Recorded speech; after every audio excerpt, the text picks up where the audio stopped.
सबसे important point वो है अपना उत्प्रेरक का प्रभाव।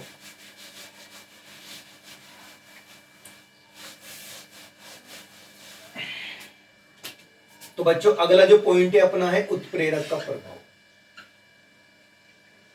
सबसे पहले अपन को यह पता होना चाहिए कि उत्प्रेरक क्या होते हैं। अपन ने पढ़ा है किसी रासायनिक अभिक्रिया में उपस्थित वह बाह्य पदार्थ, किसी रासायनिक अभिक्रिया में उपस्थित वह बाह्य पदार्थ जो मात्रात्मक रूप से स्वयं अपरिवर्तित रहते हुए अभिक्रिया के वेग को बढ़ा देते हैं, उसे बोलते हैं उत्प्रेरक। क्या बोला मैंने? किसी रासायनिक अभिक्रिया में, किसी रासायनिक अभिक्रिया में उपस्थित वह बाह्य पदार्थ जो स्वयं अपरिवर्तित रहते हुए, किसी रासायनिक अभिक्रिया में उपस्थित वह बाह्य पदार्थ जो मात्रात्मक डालता हूं, मात्रात्मक रूप से स्वयं अपरिवर्तित रहते हुए अभिक्रिया के वेग को बढ़ाते हैं, उत्प्रेरक कहलाते हैं।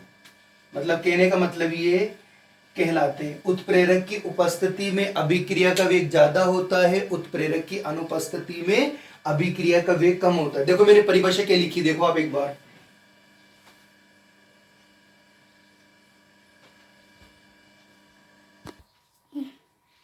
तो बच्चों ये अपने उत्प्रेरक की डेफिनेशन हो गई। अब देखो इसको कैसे समझना है आपको। जैसे फॉर एग्जांपल ये है आर बोले तो रिएक्टेंट, ये तो मैंने लिखा रिएक्टेंट, ठीक है ना, ये तो हो गया मेरा रिएक्टेंट। और यहां से मैं इधर जा रहा हूं, ये मैंने बना लिया प्रोडक्ट। और बीच में जो मैंने लिखा है ये है ऊर्जा अवरोध, एनर्जी बैरियर, ऊर्जा अवरोध। और यहां पर ये एनर्जी बैरियर मैंने इतना बड़ा बनाया है।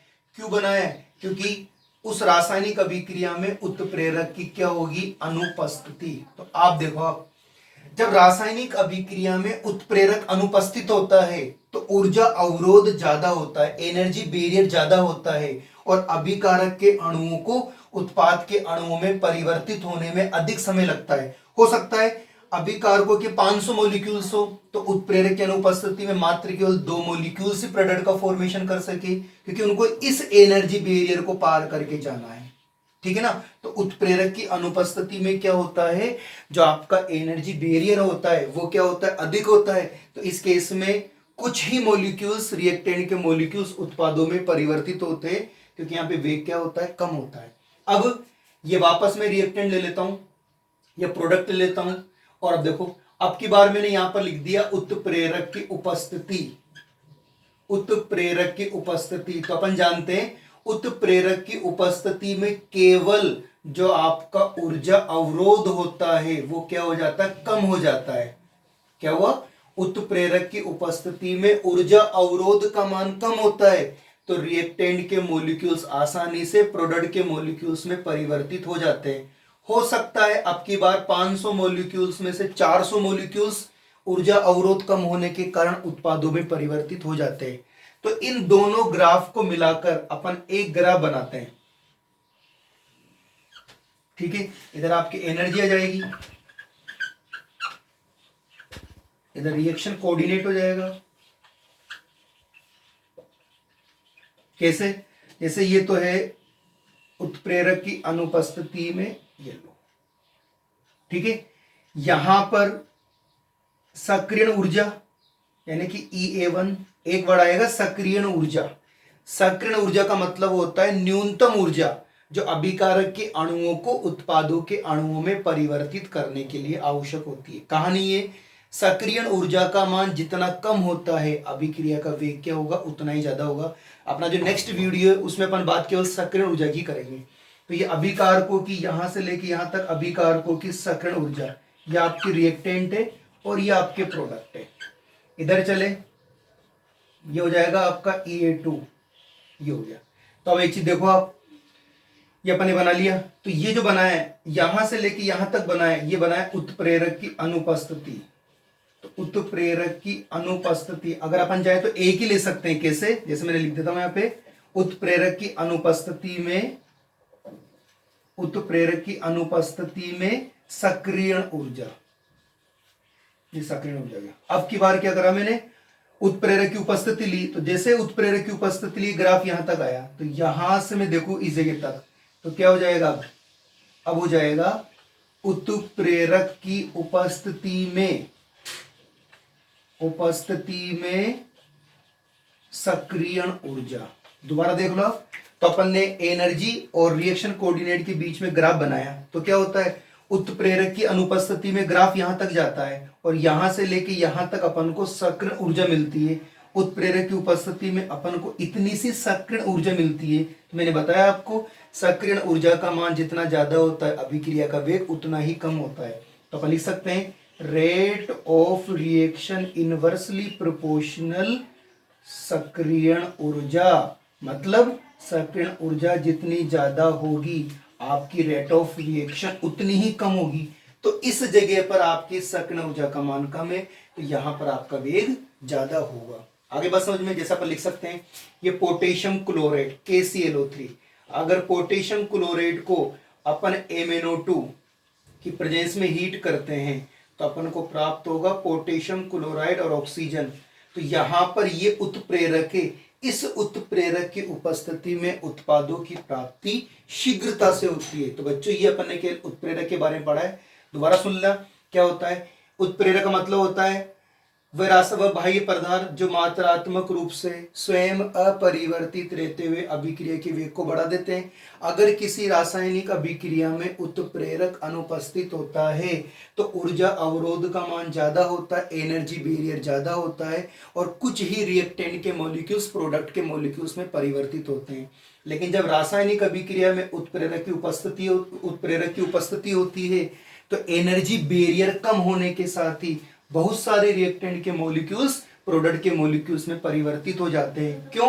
क्योंकि उत्प्रेरक की उपस्थिति में क्या होता है, सक्रियण ऊर्जा का मान कम हो जाता है। और अपन जानते हैं सक्रियण ऊर्जा वह न्यूनतम ऊर्जा होती है जो अभिकारक के अणुओं को उत्पादों के अणुओं में परिवर्तित करने के काम आती है।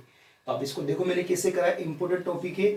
एग्जाम में आपसे पूछे अभिक्रिया के वेग पर केवल उत्प्रेरक के प्रभाव को समझाइए, तो लैंग्वेज लिखने के साथ आपको केवल यही ग्राफ बनाना है। ये तो केवल इन दोनों को समझाने के लिए मैंने बनाया है। ये वाला ग्राफ आपको जनरली याद होना चाहिए। एक बार आप देखिए मैंने कैसे बनाया ग्राफ।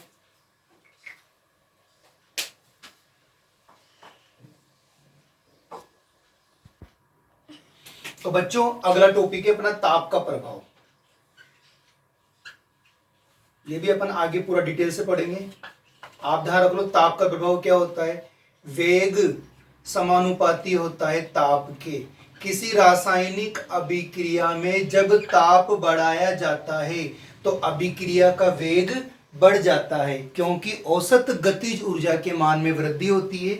इसलिए क्या होता है, ताप बढ़ाने पर अभिक्रिया का वेग बढ़ता है। चाहे अभिक्रिया ऊष्माक्षेपी प्रकार की हो, चाहे अभिक्रिया ऊष्माशोषी प्रकार की हो, अगर आप ताप बढ़ाओगे तो जनरली क्या होगा, अभिक्रिया का वेग बढ़ जाएगा। एक सामान्य प्रेक्षण के अनुसार बात करें अपन, एक सामान्य प्रेक्षण के अनुसार यदि अभिक्रिया का ताप अगर अपन 10 डिग्री सेल्सियस बढ़ाते हैं तो वेग 2 गुना या 3 गुना हो जाता है। अभिक्रिया के वेग पर ताप के प्रभाव को जो स्पष्ट किया है वो किया है आरेनियस ने। तो आरेनियस ने क्या दिया था, के बराबर ए डॉट ई माइनस का ई ए अपॉन आर टी। यहां पर क्या है, के क्या है रेट कांस्टेंट, ए क्या है आवर्ती गुणांक, ई क्या है सक्रियण ऊर्जा, आर क्या है गैस नियतांक और टी क्या है अपना टेम्परेचर। ये अपन को याद करना है। अपन को ये टॉपिक अपन को आगे डिस्कस करना, लॉन्ग पढ़ना है, इसलिए मैं ज्यादा नहीं बता रहा अभी आपको। अभी मैं आपको नॉर्मल बता रहा हूं कि अगर आप ताप बढ़ाओगे तो वेग बढ़ेगा, सामान्य प्रेक्षण के अनुसार अगर 10 डिग्री सेल्सियस अपन ताप बढ़ाते हैं तो वेग 2 गुना या 3 गुना हो जाता है। अभिक्रिया के वेग पर ताप के प्रभाव को जो स्पष्ट किया था वो आर्रेनियस ने किया था। आर्रेनियस ने एक समीकरण दी थी K बराबर A dot E minus E upon R T. कि आपका रेट कांस्टेंट है, ए आपका आवर्ती गुणांक है, या आरएनएस कांस्टेंट है, ये आपका सक्रियण ऊर्जा है जिसका मान हमेशा क्या होता है, न्यूनतम होता है। आर होता है गैस कांस्टेंट, इस आर का मान आपको याद रखना है। आर का मान होता है 8.314 joule kelvin inverse mole inverse, और ये हो जाएगा आपका टी यानी टेम्परेचर। तो बच्चों ये अपने कुछ पॉइंट पढ़े, ताप का प्रभाव पढ़ लिया, उत्प्रेरक पढ़ लिया। तो ताप के प्रभाव को आपको इतना सा याद करना है, इसके बारे में अपन लॉन्ग आगे डिस्कस करेंगे। देखो एक बार